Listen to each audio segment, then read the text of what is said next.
kama vile Ezra anavyosema, baadaye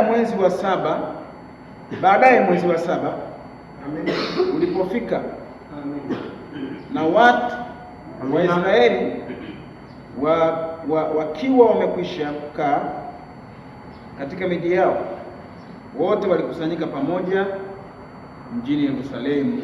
Amina. Haya ni maombi yetu ya mwezi wa 7. Amina. Ambayo yatabeba miezi mingine iliyobaki kuelekea mpaka mwisho wa mwaka. Amina.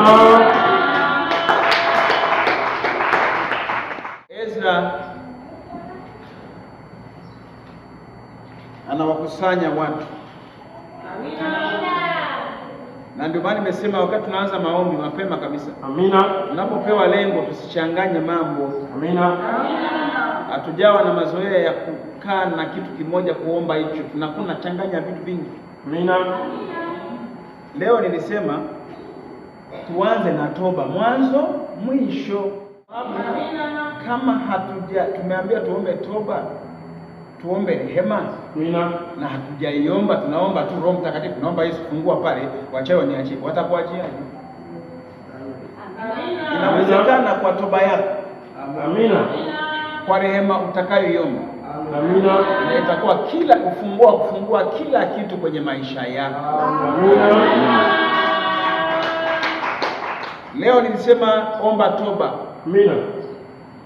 Na kusafishwa. Amina. Yesu akusafishe. Amina. Yesu akusafishe. Amina.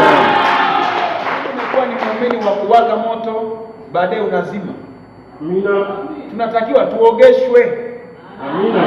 Tusafishwe. Amina. Matakataka yote tuliyoyabeba, yaliyotuelemea, yanayokuwa ni kikwazo cha mambo mengine yatoke. Amina. Haya maombi unamwambia Bwana Yesu,